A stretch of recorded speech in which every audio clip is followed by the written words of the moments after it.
भूमिपूजन झालं अजून पुतळा नाही असं म्हणू नये, सगळेच महापुरुष आहे. मग गुजरातमध्ये एवढा मोठा स्टॅच्यू ऑफ युनिटी कसा काय उभा झाला? बहुधा ते असं आहे की जे शिवभक्त आहेत खरे तो त्यांनाच दिसतो, बाकीच्यांसाठी अदृश्य असतो असं काही असतं. तो शिवभक्तांनाही कुठं दिसतोय?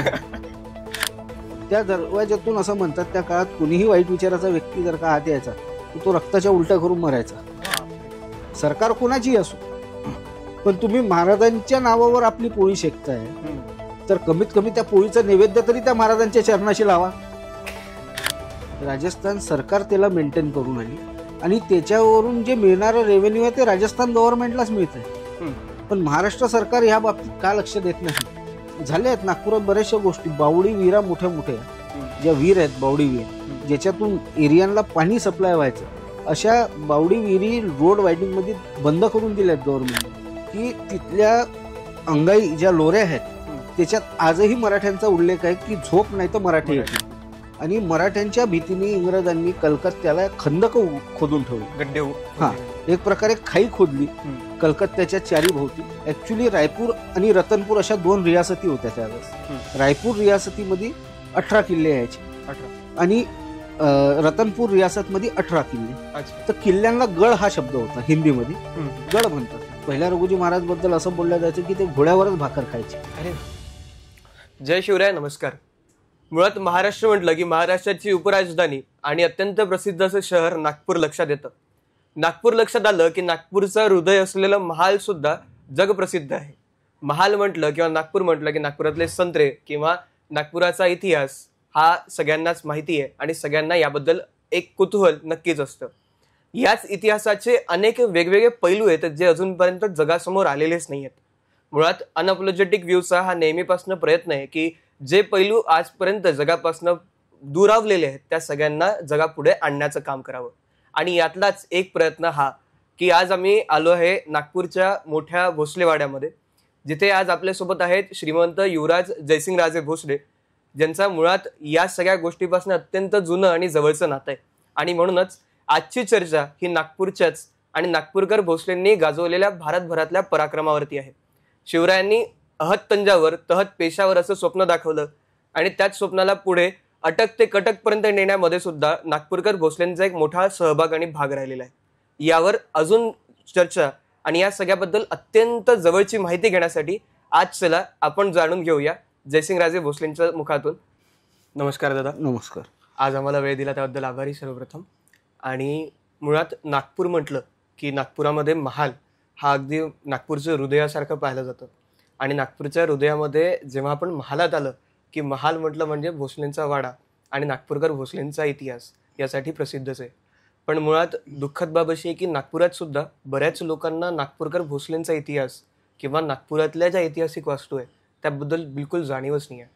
म्हणून अगदीच सुरुवातीपासून जर आपण सुरू करायचं झालं तर मला हे सुरुवातीला जाणून घ्यायचं आहे, जे प्रेक्षकांना पण आवडेल, की नागपूरकर भोसले हे नागपुरात कसे आले, नागपूरमध्ये हे सगळं जे साम्राज्य विस्तार सुरू झाला तो कसा झाला. आमचे जे प्रथम रघुजी महाराज आहे, श्रीमंत छत्रपती शाहू महाराज प्रथम, यांच्या काळात त्यांना इथल्या वराड या भागाचे वसुलीचे अधिकार प्राप्त झाले होते. ते वसुलीसाठी खंडणी वसुलीसाठी या भागात यायचे. ज्यावेळेस ते या भागात खंडणी वसुलीसाठी यायचे आणि रघुजी महाराज एक फार पराक्रमी योद्धा आणि दूरदृष्टी फार मोठी होती त्यांची आणि फार पराक्रमी योद्धा होते. असंच एक प्रसंग, ते खंडणी वसूल करण्याकरिता ह्या भागात ज्यावेळेस आले, हा गोंडवाना प्रदेश होता. हा एक प्रकारे गोंड राजाच्या अधीन येणारा भाग होता. गोंड राजांची राजधानी ही देवगड, देवगडच्या अधीन येणारा हा भाग. आणि त्यावेळेस या शहराचं नाव फणींद्रपूर आपल्याला म्हणता येईल. इथे त्या काळात आदिवासींच्या 9 झोपड्या होत्या. म्हणजे फणींद्रपूर नागपूरला आधी म्हटलं हे पण नवीनच आहे. नागपूरचं पहिलं नाव फणींद्रपूर असं होतं. मग नाग नदीमुळं आणि नागफणींच्या जंगलामुळं, नागफणींचं जंगल, हां, नागफणीचं जंगल होतं इथं फार. आणि नाग नदी नागपुराची, याच्यामुळे याचं नाव नागपूर असं पडलं. तर ज्या काळात रघुजी महाराज इकडं वसुलीसाठी यायचे त्या काळात इथं फक्त या शहरात आदिवासींच्या 9 झोपड्या होत्या. अच्छा. आणि ज्या देवगडच्या राणी होत्या रतन कुवर, हम्म. त्यांचे जे पती होते त्यांना दासीपुत्रांनी मारलं हम्म. आणि देवगडची गादी बळकावली होती. अच्छा. आणि त्यावेळेस जे वारस होते हम्म. ते फार लहान होते, अगदी 2-4 वर्षाचे काही असावे. हम्म. तर दासीपुत्रांनी महाराजाला मारल्यावर तो त्या मुलालाही मारायच्या याच्यात होताच आणि देवगडचं पूर्ण राज्य बळकावण्याच्या फिराकीत तो होता. त्यासाठी ज्यावेळेस राजाची हत्या झाली, राणीला कळलं, तर राणी त्या लहान मुलाला घेऊन या जंगल भागात पळून आल्या हम्म. आणि या जंगलात आसरा घेऊन राहू लागल्या. ज्यावेळेस त्यांना माहिती झालं की ह्या भागात रघुजीराजे हे खंडणी वसुलीसाठी येत आहेत, हम्म. मग त्यांनी आपल्या त्यांना राखी म्हणून हम्म. मदतीची राखी हम्म. ही त्यांनी त्या रघुजी महाराजांना पाठवली अच्छा. की माझ्या मुलाचं रक्षण करा, हे भाऊ म्हणून मी तुम्हाला विनंती करते. हम्म.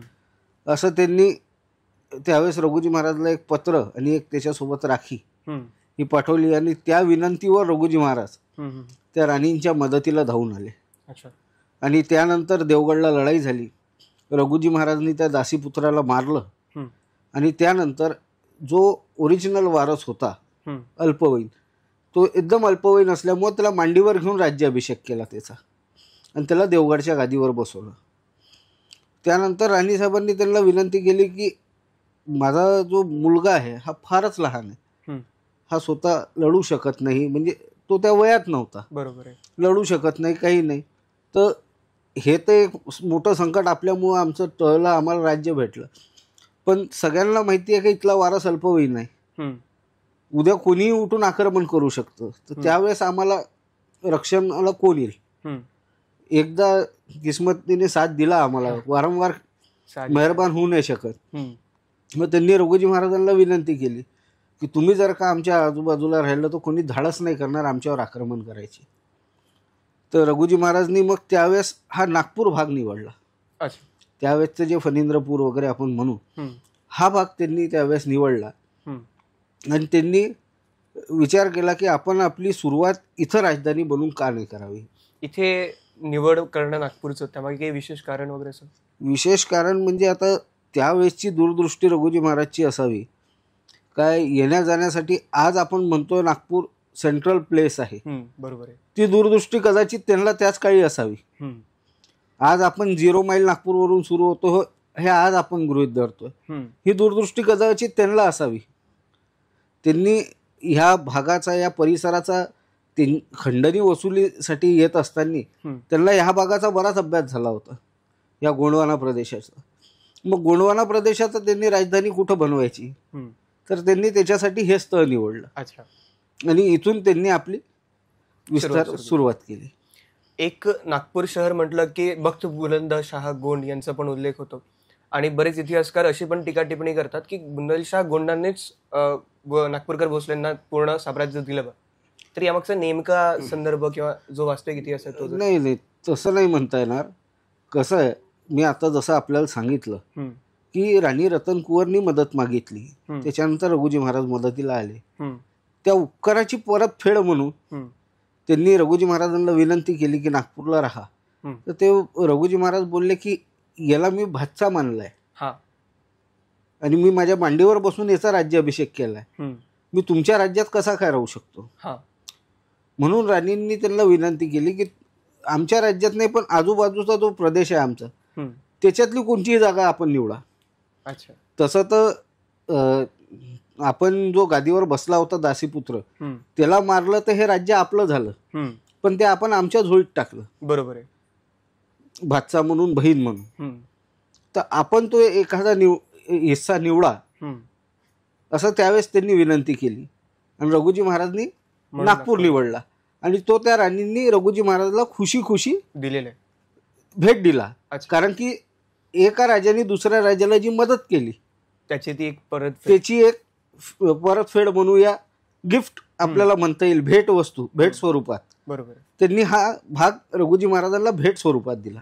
असंही इतिहासात बघितलं जातं की रघुजी राजे यांचा जो कार्यकाळ राहिलाय आणि बाजीराव पेशवा यांचा जो कार्यकाळ राहिला हा जवळपास समकक्षातलाच राहिलेला आहे. आणि बरेच इतिहासकार हे सुद्धा म्हणतात की बाजीराव पेशवा इतके मातब्बर सेनानी राहिलेत, त्यांनी जितक्या लढ्या लढल्यात त्या सगळ्या जिंकल्यात, त्यामागे एक विशेष कारण असं पण राहिलंय की तिकडचे जेवढे मोठे मोठे साम्राज्य आहेत, जसं सिसोदिया झालं, सिंधिया झालं, होळकर झालं, हे सगळे पेशवांच्या अधीन होते किंवा पेशवांसोबत लढायला जायचे. पण त्याच ठिकाणी जर रघुजीराजे भोसलेंना बघितलं तर ते स्वतःच नेतृत्व करणार, ते स्वतःच लढायांची पूर्ण विचारधारा आखणार आणि मग ते स्वतःच स्वारीवर जाणार. तर नेमकं रघुजीराजांच्या पराक्रमाबद्दल तुम्ही जर सांगायचं झालं तर काही असे किस्से कथा अजून माहिती नाही? बघा, नागपूरकर भोसले घराण्यात सगळ्यात जे शूरवीर झाले ते म्हणजे प्रथम रघुजी महाराज. त्यांनी शून्यातून विश्वाचं निर्माण केलं. हा जो आज नागपूरकर भोसले म्हणतो, आम्ही मुळात नागपूरचे नव्हतो, आम्ही हिंगणीकर भोसले म्हणून ओळखल्या जायचो. कालांतराने देहूर, साताऱ्याजवळ हे जे देहूर गाव आहे, इथं आम्ही स्थलांतरित झालो शाहू महाराजांच्या काळात. या प्रथम शिवाजी महाराजांच्या काळात आम्ही साताऱ्यात शिफ्ट झालो असं म्हणता येईल. अच्छा. कारण की श्रीमंत छत्रपती शिवाजी महाराज यांना जो अग्नी दिला आहे तो आमच्या पूर्वजांनी दिला आहे. अरे बापरे. जे आमचे पूर्वज होते परसोजी महाराज यांनी छत्रपती शिवाजी महाराजांना मुखाग्नी दिला आहे. कारण की ज्या वेळेस महाराजांचं स्वर्गवासन झालं त्यावेळेस राजाराम महाराज यांचं मंचकार होणार होतं आणि संभाजी महाराज हे पन्हाळ्यावर होते. तर त्यामुळं अंतिम विधी कोणी करायचा तर कुळातलाच व्यक्ती करू शकतो. म्हणून एकाच कुळातले असल्यामुळे आमचे जे पूर्वज होते परसोजी महाराज यांनी शिवाजी महाराजांना मुखाग्नी दिला. आणि शिवाजी महाराजांच्याच काळापासून सेनासाहेब सुभा हे पद आमच्या परिवारासाठी खास राखून ठेवण्यात आलं. आपण इतिहासात बघाल, सेनासाहेब सुभा हे फक्त नागपूरकर भोसल्यांसाठी बनलेलं पद आहे. याच्या व्यतिरिक्त हे कधीच कोणाला ट्रान्सफर नाही झालं. म्हणजे या पदाचं नेमकं हे काय होतं? एक समसेनापती, म्हणजे राजानंतर जो सगळ्यात हाय कमांड असतो, हायर ऑथॉरिटी असतो, तो सेनापती असतो. तर सेनापतीच्याच लेवलचं म्हणजे नेक्स्ट टू राजा असं हे पद होतं, सेनासाहेब सुभा. आणि ते नागपूरकर भोसले, म्हणजे नागपूरकर नव्हतो त्यावेळेस, हिंगणीकर भोसले ह्या कुळासाठी ते पदाची निर्मिती झाली होती. रघुजी महाराजांच्या आधीही 2 सेनासाहेब सुभा होऊन गेले आणि रघुजी महाराज हे 3रे सेनासाहेब सुभा झाले हे शाहू महाराजांच्या काळात. तर रघुजी महाराज फार पराक्रमी होते आणि शाहू महाराजांच्या काळात त्यांचा पराक्रम जगापुढं आला आणि फार शून्यातून त्यांनी याच्यातून, कारण की रघुजी महाराजांचं असं झालं, बालपणीच त्यांच्या वडिलांची हत्या झाली. तर रघुजी महाराजांनी आजोबा आजींच्या सानिध्यात राहून, आईंच्या सानिध्यात राहून आपलं शिक्षण, युद्धनीती, युद्धाचं शिक्षण हे सगळं पूर्ण केलं. आणि एक प्रसंग असा झाला, ज्यावेळेस ते सेनेत सम्मिलित झाले त्यावेळेस शाहू महाराज हे शिकारीला गेले होते आणि त्याच तुकडीमध्ये रघुजी महाराजही होते. आणि अचानक एका वाघाने शाहू महाराजांवर हल्ला केला. तर तो वाघ शाहू महाराजांच्या अंगावर येणार त्याआधीच रघुजी महाराजांनी आपल्या दानपट्ट्यांनी त्याचे तुकडे करून टाकले. अरे बापरे. त्या पराक्रमाने शाहू महाराज फार इम्प्रेस झाले की एक तरुण मुलगा हवेतच वाघाचे चितळे उडून दिले, हा पुढे जाऊन खूप मोठा पराक्रम गाजवला. दानपट्ट्याचे वार तेवढ्या स्पीडने त्यांनी दानपट्टा चालवला की वाघ म्हणजे हवेतल्या हवेतच त्याचे तुकडे करून टाकले आणि शाहू महाराजांचा प्राण वाचवला. तर भोसले कुलातले होतेच, परिवारातले होतेच, पण जे शौर्य दिसायला पाहिजे ते पहिल्यांदा रघुजी महाराजचं शाहू महाराजांना त्या वेळेस दिसलं. आणि त्यावेळेस शाहू महाराजांना जाणीव झाली की हा पोरगा एवढ्या तरुण वयात एवढा चपळ आहे, तर हा पुढं जाऊन खूप मोठा पराक्रम गाजवू शकतो. शाहू महाराजही हे पारखी व्यक्तिमत्व होते, त्यांना पराक्रमाची जाण होती, पारख होती, म्हणून त्यांनी त्यावेळेस रघुजी महाराजला आपल्या जवळ करून त्यांना सेनासाहेब सुभा हे पद दिलं. आणि त्यांचे जे काका होते रघुजी महाराजचे, त्यांच्याजवळ त्यावेळेस सेनासाहेब सुभा पद होतं. आणि त्यांनी शाहू महाराज आणि ताराबाई राणीसाहेबांचे जे भांडणं सुरू होते त्याच्यात शाहू महाराज विरोधात राहिले ते. तर म्हणून रघुजी महाराजांनी त्यांचा बंदोबस्त करून त्यांना शाहू महाराजच्या याच्यात कैदेत आणलं आणि त्यानंतर ते सेनासाहेब सुभा पद हे रघुजी महाराजांना आलं. अच्छा. ते एक फार संघर्षातून सुरुवात आपल्याला म्हणता येईल त्यांची, रघुजी महाराजची. एक फार संघर्षातून त्यांनी आपलं सुरुवात केली आणि स्वकर्तृत्वावर हे एवढं मोठं राज्य निर्माण केलं. सुरुवात म्हणजे एकदम नागपूरवरून नाही झाली. त्याच्या आधी रघुजी महाराजांना बऱ्याचशा मोहिमा देण्यात आल्या. अच्छा. पण ज्या ज्या मोहिमेवर शाहू महाराजांनी त्यांना पाठवलं त्या मोहिमा ते फतेच करून आले. अरे बापरे. पहिल्यांदा त्यांना तंजावरचे जे शिवाजी महाराजांचे सावत्र भाऊ एकोजीराजे, त्यांची जी गादी आहे तंजावरची, त्या गादीवर मुघलांनी हल्ला केला होता. तर त्यावेळेस रघुजी महाराज आणि फतेसिंगराव महाराज, अक्कलकोटचे फतेसिंगराव महाराज यांच्या नेतृत्वात रघुजी महाराजांनी त्यांच्या रक्षणासाठी सैन्य पाठवलं. आणि ह्या दोघांनी जाऊन तिथलं जे युद्ध होतं ते रघुजी महाराजांनी म्हणजे आपल्या नेतृत्वाखाली घेऊन ती युद्ध लढलं आणि ती तंजावरची गादी वाचवली. आणि ते तिथंच नाही थांबले तर ते अर्काटपर्यंत गेले. अरे, अजून आतमध्ये. हां, बंदोबस्त करायचा तर पूर्णच करायचा, असं करत करत ते अर्काटच्या नवाबाला हरवायला गेले आणि अर्काटचा किल्लाही आपल्या ताब्यात घेतला त्यांनी. आणि तसंच होत होत ते तिरुपतीपर्यंत पोचले. तिरुपतींवर जे मुघलांचे वारंवार आक्रमण होत होते त्याच्यातून त्या मंदिराची मुक्तता केली. आणि तिरुपतीला जो दुसरा ब्रह्मोत्सव होतो तो नागपूरकर भोसल्यांनी सुरू केला आहे. हे सांगायला फार अभिमान वाटतो. हां, की जो तिरुपतीला 2 ब्रह्मोत्सव होतात तो दुसरा ब्रह्मोत्सव जो आहे तो रघुजी महाराजांनी तिथं सुरू केला आहे. त्यावेळेस तिरुपतीला भरपूर जमिनी, भरपूर धन दागिना हे तिरुपतीच्या चरणी दान केला. आजही तिथं रघुजीवारी बेंटी ह्या शब्दांनी हा शब्द बोलला जातो, त्याला म्हणजे त्याचा उल्लेख केला जातो त्या खजिन्याचा. आणि तो आजही तिरुपती मंदिरात संरक्षित करून ठेवण्यात आलेला आहे. पण कालांतराने भाषावर प्रांतांची वाटणी झाली, त्याच्यामुळे त्या इतिहासावर परिणाम झालाय. तिथल्या लोकांना जास्ती याविषयी माहिती नाही भोसल्यांविषयी, पण इतिहासात या गोष्टींची नोंद आहे. म्हणजे महाराष्ट्रातला माणूस आज तिरुपतीला गेला तर त्याच्यासाठी किती अभिमानाची गोष्ट आहे की आपले महाराज तिथपर्यंत जाऊन आले.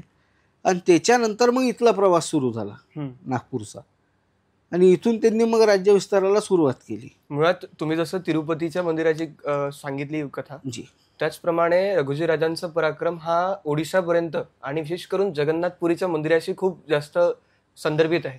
तर तो नेमका कनेक्ट काय आहे जगन्नाथपुरीच्या मंदिरासोबतचा? ज्यावेळेस मी आपल्याला म्हटलं रघुजी महाराजांना हा भाग रघुजी महाराजांनी निवडला आणि इथून मग त्यांनी राज्य विस्ताराला सुरुवात केली. मग त्यांनी बिहार, बंगाल, उडीसा, UP, MP, छत्तीसगड इथपर्यंत आपला राज्याचा विस्तार केला. आणि त्याच्यातलाच एक भाग म्हणजे उडीसाचं श्री जगन्नाथांचं मंदिर. ज्यावेळेस मराठ्यांच्या फौजा रघुजी महाराजच्या नेतृत्वाखाली त्या भागात लढत होत्या, तिथला जो नवाब होता अलीवर्दी खान, त्याचा बंदोबस्त करायसाठी ज्यावेळेस ते गेले तर त्यावेळेस त्यांना तिथल्या मंदिर काय, मराठे हे धार्मिकही होते, हे धार्मिक फार होते. म्हणजे कारण की मुघलांनी जो धर्मावर घात घातला तो मराठ्यांनी कधीच केला नाही. आपण छत्रपती शिवाजी महाराजांच्या वेळेसपासूनची जी शिकवण होती मराठ्यांना, बाई, मंदिरं, मुलं यांच्यावर कधीच हात घालायचा नाही. आणि मराठे तसे धार्मिकही होते. सण उत्सव, देवी देवतांच्या पूजा हे मराठे आधीपासून करत होते. आणि ज्यावेळेस रघुजी महाराज उडीसा भागात गेले आपल्या राज्याचा विस्तार करता करता, तर त्यांना असं माहिती पडलं की इथल्या जगन्नाथ स्वामींच्या ज्या मूर्त्या आहेत त्या मुघलांच्या आक्रमणामुळं, सततच्या आक्रमणामुळं ते मंदिरातून काढून कुठंतरी जंगलात लपून ठेवण्यात आलेले आहे. अच्छा. आणि ही गोष्ट रघुजी महाराजांना माहिती पडल्यावर रघुजी महाराजांना फार दुःख झालं की भारत देशातच आपले देव सुरक्षित नाही, तर याचं काहीतरी केलं पाहिजे. हे वारंवार मूर्त्या मंदिरातून हलवणं काही योग्य नाही. आणि त्या काळात ती जगन्नाथपुरीची रथयात्रा जी पहिले चालायची ती बंद पडून गेली मुघलांच्या आक्रमणामुळं. मग रघुजी महाराजांनी त्या मूर्त्या जिथं होत्या तिथल्या ज्या पुजाऱ्यांना त्यांनी बोलवलं, त्यांच्याशी भेट घेतली आणि त्यांना विश्वास दिला की आता मी आलो आहे, माझं राज्य इथं स्थापन झालं आहे, तर देवा धर्माच्या कामाचं रक्षणच होईल. आणि म्हणून त्यांनी त्या मूर्त्या परत आणून त्या मंदिरात पुनर्स्थापित केल्या.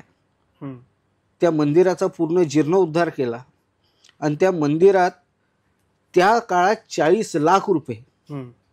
हे त्या मंदिराच्या देखरेखीसाठी ठेवले. अरे बापरे. फिक्स डिपॉझिट आपण जो आजचा शब्द आहे, हम्म. हे त्या काळात 40 लाख रुपये त्यांनी त्या मंदिराच्या विकास कार्यासाठी आणि दैनंदिन नित्यचर्येसाठी ठेवले. हम्म. आणि त्याच्यानंतर याच्यावरच न थांबता मंदिराचा तर जीर्णोद्धार केला, तिथं धर्मशाळा बांधल्या. हम्म. लोकांना यायला जायला तीर्थक्षेत्र होतं. जगन्नाथपुरी आपल्या एक धाम आहे, 4 धामपैकी एक धाम जगन्नाथपुरी आहे. तर लोकांना तिथं जाय यायला सोय व्हावी म्हणून त्यांनी रस्त्यांची त्यावेळेस निर्मिती केली. बऱ्याचशा धर्मशाळा बांधल्या, बऱ्याचशा मठांना स्थापित करून त्यांना दानपत्र दिले, जमिनी वगैरे दिल्या. आणि मराठा शासन काळात सांगायला अभिमान वाटतो की त्या काळात 20,000 रुपये दरवर्षी जगन्नाथ मंदिराच्या रथयात्रेसाठी खास खर्च केला जायचा. बापरे. की लोकांना त्या यात्रेत येणारे जेवढे भक्तगण आहेत त्यांना अन्न पाणी कसलाच कमतरता भासू नये याच्यासाठी मराठा साम्राज्याच्या वतीने तो उत्सव दरवर्षी. थांबलेली रथयात्रा ती रघुजी महाराजांनी पुनर्सुरुवात केली. आणि ती रथयात्रा ज्यावेळेस रघुजी महाराजांनी सुरुवात केली त्यावेळेपासून आजपर्यंत अविरत सुरू आहे. म्हणजे आजही लोक किती मोठ्या गर्दीने त्या रथयात्रेला जातात. आणि नागपुरातला माणूस जेव्हा जाईल तिथे तर त्याला किती अभिमान वाटेल की ही रथयात्रा आमच्या नागपूरच्या राजांनी सुरुवात केली. नक्कीच. आणि दादा इथेच रघुजी राजे थांबले नाहीत ना, पण ते तिकडे परत बंगालपर्यंत गेले, अलीवर्दी खानाला संपुष्टात आणले. आणि त्यावेळेला तिकडे इंग्रज पण होते बंगालला. त्यावेळेस काय झालं, हे जे ओडिसा वगैरे प्रदेश घ्यायचा होता त्याला जावं लागायचं छत्तीसगडवरनं. तर रघुजी महाराजांचे जे चिरंजीव होते बिंबाजी राजे यांच्या नेतृत्वात सैन्य जात होतं. आणि दरवेळेस ज्यावेळेस छत्तीसगड क्रॉस करावं लागायचं त्यावेळेस छत्तीसगडात फार अडचण जायची. किलचुरी वंश, कलचुरी राजवंश होता आणि तिथं अजून बरेचसे लहान लहान राजे होते. तर ही वारंवारची इथंच लढाई करून एनर्जी वेस्ट करायची तर पुढं जायला त्रास, हे दरवेळेसचा प्रश्न होता. तर त्यावेळेस जे बिंबाजी महाराज होते, रघुजी महाराजांनी त्यावेळेस ते जे कलचुरी राजवंश होता त्याचा नायनाटच करून टाकला. हे वारंवारची जी भानगड होती हे कायमची संपुष्टात आणली आणि त्या कलचुरी राजवंशाचं राजवटच उकडून काढली. आणि तिथं मराठा शासन हे छत्तीसगडमध्ये अस्तित्वात आणलं. आणि छत्तीसगड हे नामकरण हे रघुजी महाराजांचे जे पुत्र आहेत बिंबाजी महाराज हे यांनी केलंय. ते 36 किल्ले आहेत का छत्तीसगड? ऍक्च्युली रायपूर आणि रतनपूर अशा 2 रियासती होत्या त्यावेळेस. रायपूर रियासतीमध्ये 18 किल्ले यायचे. 18. आणि रतनपूर रियासतमध्ये 18 किल्ले. तर किल्ल्यांना गड हा शब्द होता हिंदीमध्ये, गड म्हणतात. तर रायपूर रियासतचे 18 आणि रतनपूर रियासतचे 18 असे 18 आणि 18 36 त्या दोन्ही रियासतांना एकत्र करून रघुजी महाराज आणि बिंबाजी महाराजांनी या छत्तीसगडची निर्मिती केली. अच्छा, असं येते. आणि म्हणून त्याला ते छत्तीसगड नाव हे प्राप्त झालं. आणि तिथून मग बंगालच्या मोहिमेवर जायचे. बंगाललाही आपण बोलल्याप्रमाणे अलीवर्दी खानाचा नायनाट त्यांनी केला. त्यावेळेस बंगालवर सततचे आक्रमण मराठ्यांचे होत होते. आणि त्यावेळेस लोकांच्या मनात मराठ्यांची अशी धास्ती बसली होती की तिथल्या अंगाई ज्या लोऱ्या आहेत त्याच्यात आजही मराठ्यांचा उल्लेख आहे की झोप नाही तर मराठी येतील. हा एवढा म्हणजे पराक्रम मराठ्यांचा बंगालवर राहिला आहे. आणि अलीवर्दी खानाची तर सत्ता त्यांनी संपुष्टात आणलीच, पण त्यानंतर जे इंग्रज थोडं डोकं काढायला आणि फडफड करायला बघत होते त्यावेळेस इंग्रजांवरही तेवढ्याच ताकदीने मराठ्यांनी हल्ले चढवले. आणि मराठ्यांच्या भीतीने इंग्रजांनी कलकत्त्याला खंदक खोदून ठेवले, गड्डे खोदले गेले. एक प्रकारे खाई खोदली कलकत्त्याच्या चारी भोवती की मराठे कलकत्त्यात घुसू नाही शकले पाहिजे. तर मराठे एवढे हुशार होते, ब्रिटिशांनी ह्या हिशोबाने खंदक खोदले की मराठ्यांचे घोडे 8 फूटच खोदू शकतात. तर त्यांनी 10 फुटाचे खंदक खोदले की मराठे आले आणि घोडे खुदायला गेले तर या खाईत पडून मरतील. तर मराठे एवढे दूरदृष्टीचे होते, हे बंगालपर्यंत तर आपल्या घोड्यांनी गेले, पण ते खंदक पार करायला तिथून लांब पल्ल्याने कुदणारे घोडे मागवले आणि त्या घोड्यावर बसून ते खंदक पार केले आणि कलकत्त्यात घुसले. तर त्यांच्या भीतीने ब्रिटिशांनी ज्यांनी खंदक खोदले तेच त्या खंदकात कुदून मेले. अरे बापरे. मराठ्यांची एवढी अपार दहशत बंगालमध्ये निर्माण झाली की मराठे हे वादळ हे काही करू शकतात हे म्हणजे बंगालला त्यावेळेस काळा जादू चालायचा. हम्म.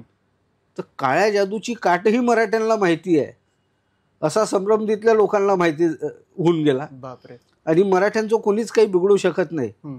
असं तिथच्या लोकांना वाटायला लागलं. आणि तेवढी दहशत मराठ्यांची तिथं निर्माण झाली. म्हणजे आजही त्या परिसराला जिथे ही खंदक उघडली होती त्याला आजही बंगालमध्ये मराठा डिच म्हणूनच प्रसिद्ध केलेलं आहे. ब्रिटिश काळ ज्यावेळेस ब्रिटिश साम्राज्य आलं त्यानंतर ते खंदक बुजवण्यात आलं जे ब्रिटिशांनीच खोदलं होतं. आणि त्याच्यावर आज एक बाजार आहे आणि त्या बाजाराला मराठा डिच लेन हेच नाव आहे आजही. तर हे जे मराठा डिच लेन आहे हेच आपल्या मराठ्याच्या इतिहासाची साक्ष देणारं नाव मी म्हणू शकतो. म्हणजे आजही जर कोणी बंगालला जात असेल तर त्याने हे लक्षात ठेवावं की ती मराठ्यांच्या घाबरीने भीतीने बनवलेलं. बरोबर. आणि तिथे एक बंगालला इताचुरी राजवाडी पॅलेस म्हणून एक कुंडू सरदार, त्यांचं नाव कुंडू, हे आपलेच भोसल्यांचे सरदार होते. त्यांचा एक राजवाडा फार मोठा तिथं आहे आजही. एक फार भव्य दिव्य राजवाडा आहे. त्यावेळेस काही मराठी लोक जिथं जिथं राज्य स्थापन व्हायचं तर व्यवस्थेसाठी काही परिवार तिथं राहायचे. तर बऱ्याच प्रमाणात आपला मराठा समाजही तिथं आजही आहे. अच्छा. आणि दादा जेव्हा आपण बंगाल म्हणतो तर त्याही वेळेला ज्यावेळेला इंग्रज होते आणि त्याच्या आधी सुद्धा एक जर नकाशा बघितला आजच्या घटकेला तर आजचा जो बांगलादेश आहे तिथे सुरुवातीच्या काळापासूनच एक मुस्लिम डॉमिनन्स क्रिएट झालेला होता मुघलांच्या सातत्याच्या वर्चस्वामुळे. आणि इकडे सुद्धा म्हणजे पूर्ण बंगाल जो पूर्ण प्रांत आहे ज्याच्यामध्ये आधीच्या काळात झारखंड पण यायचं, आजचं बिहार वगैरे सगळा परिसर यायचा, तो सगळा मुघलांच्या वर्चस्वामुळे तिथे सगळे मुस्लिम वस्ती वाढली होती. पण या मराठ्यांच्या सातत्य आक्रमणामुळे बहुधा तिथे एक दुरा निर्माण झाली आणि आज आपण जो पश्चिम बंगाल बघतोय जिथे हिंदू अजूनही राहतात आहे तो निर्माण झाला असावा. बिलकुल असं काही आहे का? बिलकुल बिलकुल. हे मुस्लिम शासकांच्या अधीन होतं. आणि बघा औरंगजेब वगैरे जेवढेही मुस्लिम शासक होते हे कट्टर मुस्लिम शासक होते. पण मराठ्यांनी कधी धर्माची लढाई नाही केली, कोणत्या धर्माचा द्वेष नाही केला. तो मुसलमानी असला तर आपण बघितलं शिवाजी महाराजांच्याही सेवेत होते, संभाजी महाराजांच्याही सेवेत होते आणि रघुजी महाराजांच्याही सेवेत होते. रघुजी महाराज या कोणत्याच शासकांनी मराठ्यांच्या कधी जातीचं राजकारण केलं नाही. ते लढले नुसते अन्यायाविरोधात. अन्यायविरोधी कोणीही असो त्याची जात धर्म बघितला जात नव्हता. आणि तिथं मुसलमानांचा अत्याचार खूप जास्ती वाढला होता. तर त्याचा नायनाट जरूर मराठ्यांनी केला, पण तो जातीविरोधी नाही, तो एका क्रूर सत्यविरोधी आपण म्हणू शकतो. सत्ता संघर्ष होता. आणि जसं आपण आतापर्यंत बंगाल बघतोय पण आजही जर काशीला गेलं तर काशीला घाट अगदी प्रसिद्ध आहे आणि तिथे एक घाट आहे जो नागपूरशी संबंधित आहे, त्याच्याबद्दल जरा सांगाल? मी जसं सांगितलं रघुजी महाराज हे धार्मिकही फार होते. तिरुपतीचा इतिहास असो की त्याच दक्षिण भारतात अजून एक मंदिर आहे त्याचं नाव मीनाक्षी मंदिर.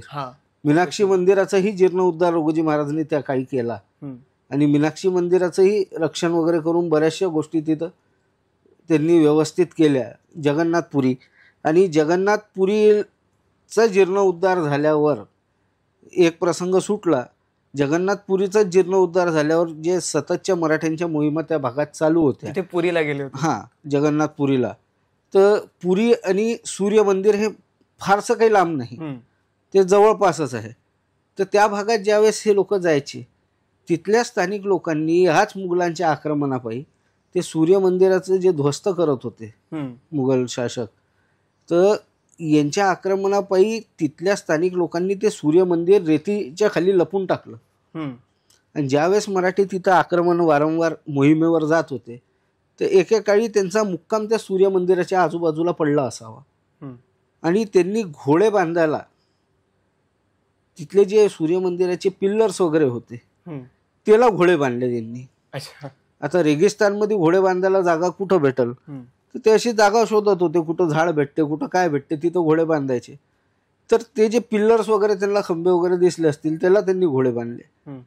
पण रघुजी महाराजांच्या लक्षात आलं की हे जे खंबे दिसून आले फार नक्षीकामाचे दिसून आले आणि असं एकदम वाळवंटात असे नक्षीकामाचे खंबे कोण कशाला आणून टाकल. बरोबर आहे. तर म्हणून त्यांना थोडी जिज्ञासा निर्माण झाली की एवढे कोरीव कामाचे खंबे एवढ्या रेगिस्तानात कसे काय, वाळवंटात कसे काय. म्हणून त्यांनी थोडासा परिसर त्या खंब्याच्या आजूबाजूला खोदायला लावलं. हम्म.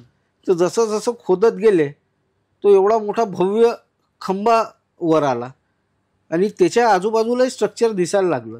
हम्म. तर मग रघुजी महाराजांनी सगळंच खोदायला लावलं. तर ते सूर्य मंदिर जे कोणार्कचं लपलं होतं हम्म. तेही सूर्य मंदिर रघुजी महाराजांनी बाहेर बाहेर काढलं काढलं. आणि त्याचाही जीर्णोद्धार केला. आणि तिथं 2 स्तंभ होते. अच्छा. त्याच्यातला एक अरुण स्तंभ आणि एक विजय स्तंभ, हम्म. गरुड स्तंभ आणि अरुण स्तंभ. त्याच्यातला एक अरुण स्तंभ उचलून हम्म. तो पुरीच्या जगन्नाथ मंदिरासमोर आणून गाडला. हम्म. तो आज ते बघायला याची मिळतो. साक्ष आहे. हम्म. तो याच्यासाठी की तिथले जेवढेही आक्रांता होते त्या मंदिरावर आक्रमण करणारे त्यांच्यासाठी एक धाक, त्यांच्यासाठी एक चेतावणी म्हणून तो स्तंभ तिथं गाडला की ह्या मंदिराच्या रक्षणाला मराठे सदैव दिवस रात्र तत्पर आहे. कोणीही या मंदिरावर वाईट नजरेने बघू नये, हम्म. या हमला करायचा प्रयत्न करू नये. ज्यांनी केला त्याला पहिले मराठ्यांशी गाठ आहे. गाठ आहे. म्हणजे 10 रुपयाची आजची जी आपली नोट आहे तिच्यावरती बहुधा मागे हा. कोणार्कच्या सूर्य मंदिराचं सूर्य चित्र आहे. मंदिर आणि आणि ते- तो तिथं तो स्तंभही दिसतोय. हा, तो नागपूरकर भोसल्यांनी कोणार्कवरून पुरीला नेऊन स्थापन केलेला क्या खांब बात आहे. आहे. बनारसचा संबंध सांगावा, कारण बनारसला घाट आहेत आणि जी. प्रत्येक व्यक्ती घाटावरती जात असतो. जी पण त्याला हा जो संबंध नागपूरशी जोडलेला आहे तो बहुधा माहिती नसावा. काय काशी हे सगळ्यात हिंदू धर्मात सगळ्यात पवित्र स्थान हे काशीला मानलं गेलं आहे. हम्म. काशी म्हणजे धरतीचं स्वर्ग हम्म. हे तिथं मानलं गेलं आहे. आणि काशीवर प्राप्त. मोक्ष प्राप्तीसाठी मनुष्य जातो. आणि ज्यावेळेस रघुजी महाराज म्हणजे ज्या ज्या ठिकाणी मोहिमेवर गेले तर तिथं ते नक्की आवर्जून हे बघायचे की इथं कोणचं मोठं धार्मिक स्थळ आहे, हम्म. अच्छा. हिंदूंचं कोणचं धार्मिक स्थळ इथं आजूबाजूला आहे. हम्म. तर ते अवश्य तिथं जाऊन दर्शन घेत, भेट घेत, तिथल्या ज्या काही समस्या आहेत त्या जाणून घेत आणि त्याला सोडवायचे. त्याच्यासाठी लागणारा खर्च, जमीन जुमला हा सगळा रघुजी महाराज तिथं द्यायचे. भेट म्हणून द्यायचे. हम्म. तर ज्यावेळेस असंच ते काशीला गेले हम्म. त्यावेळेस त्यांना असं तिथं वाटलं असावं की आपलाही एक घाट हम्म. इथं असला पाहिजे. हम्म. कारण की तिथं बाकीच्या राजे लोकांचाही घाट होता. म्हणून रघुजी महाराजांनी तिथं एक भोसला घाटाची निर्मिती त्या काशी क्षेत्रात केली. आणि तो घाट आजही दिमाखात डोलाने आजही उभा आहे. क्या बात. जो आपण काशीला 84 घाट म्हणतो हम्म. त्या 84 घाटमधला एक भोसला घाट तो आजही शाननी तिथं डोलत म्हणजे उभा आहे. आजकाल 2 वर्ष झाल्यावरती पुलं पडतात, तो इतका जुना घाट अजूनही अविरत चालू आहे. बिलकुल. त्यावेळेस काय आज आपण कितीही बोललो तर भ्रष्टाचार, हम्म. काम करायची जी पद्धत आहे ती सगळी भेसळ आहे. त्यावेळेस एवढी प्रामाणिकता आणि माणुसकी होती की आपण तिथं नसलो तरी ते लोक तेवढ्या प्रामाणिकतेने काम करायचे. म्हणून आपण बघतो आज 300 वर्ष जुन्याही वास्तू डोलाने उभ्या आहेत. हम्म. आणि 2 वर्षा पहिले बनलेले पुलंही दणकन दणकन. कोसळून जात आहेत. तर ती निष्ठा, हम्म. ती त्या लोकांची सेवा, त्या लोकांचं त्यावेळेसची टेक्नॉलॉजी. आपण आज एवढ्या मशिनरीज घेऊन बसलोय हम्म. पण मला नाही वाटत की आपण त्यावेळेसच्या टेक्नॉलॉजीला आजही टक्कर देऊ शकू. बिलकुल नाही, मलाही नाही वाटत. हे कारण शक्य नाही. जसं वास्तूवरती आपण आलोच तर नागपुरात अजूनही बऱ्याच वास्तू आहेत. मला असं वाटतं की बहुसंख्य लोकांनी अजूनपर्यंत काशीबाई मंदिर पण पाहिलं नसेल. तिथे जरी जाऊन आपण पाहिलं तर वास्तू किती सुंदर पद्धतीने अजूनही उभ्या राहू शकतात. बरोबर त्या एक सुंदर उदाहरण आपल्याला ते मिळू शकतं. अशा भरपूर वास्तू नागपुरात असतील आहेत नागपूरकर आहे. भोसलेचे. नागपुरात काशीबाई टेम्पल आहेत. बरेचसे नागपूरकर भोसले मी जसं सांगितलं हे शंकराचे भक्त होते, रामाचेही भक्त होते, सगळ्याच देवी देवतांना मानणारे होते. हम्म. आणि हे फार धार्मिक वृत्तीचेही होते. हम्म. म्हणून आपण नागपुरात बघाल तर आपल्याला सगळ्याच देवतांचे मंदिरं हम्म. हे दिसल. नागपूरकर भोसल्यांनी जवळपास 750 मंदिर, मस्जिद आणि दर्गे हम्म. हे बांधले आहेत. मस्जिद आणि दर्गे याच्यासाठी की भोसल्यांच्या सैन्यात मुसलमानही होते हम्म. आणि तेही तेवढ्या निष्ठेनेच लढत होते. हम्म. जेवढ्या निष्ठेने आपला मराठा लढत होता हम्म. तेवढ्या निष्ठेने ते मुस्लिमही लढत होते. हम्म.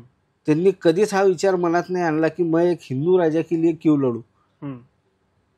या कधीच त्यांनी आपल्याशी बंडाळी केली नाही. बरोबर आहे. या कधीच त्यांनी आपल्याला धोका दिला नाही. हम्म. म्हणून आपले बी जे शासक होते हम्म. त्यांनी कधीच त्यांच्यात भेदभाव केला नाही. हम्म. मंदिर बनायचे तर त्यावेळेस जर का तेही सैन्यासोबत असलं तर त्यांच्या सोयीसाठी मस्जिदी बांधल्या जायची. हम्म. म्हणून नागपुरातली आपण बघा सगळ्यात जुनी मस्जिद जामा मस्जिद जी आहे ती नागपूरकर भोसल्यांनी बांधलेली आहे. अच्छा. आणि तशीच नागपुरात बरेचसे शिव मंदिर, त्याच्यानंतर लक्ष्मीनारायणाची मंदिर आहेत. एक आपलं सक्करदरा चौकात आहे. राधाकृष्णाचं मंदिर आहे. असे बरेचसे मंदिर, गणपती मंदिर आहेत, हे नागपूरकर भोसल्यांनी निर्माण केले. नागपुरातले सगळेच तलाव हे पहिल्या रघुजी महाराजांच्या हातचे आहेत. पहिले दुसरे रघुजी 8 तलाव आहेत ना? हो, 8 ते 10 तलाव आहेत नागपूर शहरात. अच्छा. ह्या सगळ्या तलावाची निर्मिती नागपूरकर भोसल्यांनी केली. नागपुराला जे आपण, कारण की पहिल्या रघुजी महाराजांचा जो कार्यकाळ होता हा फार लढाईचा होता, फार धाकधुकीचा होता. आराम हा त्यांच्या नशिबी नव्हता.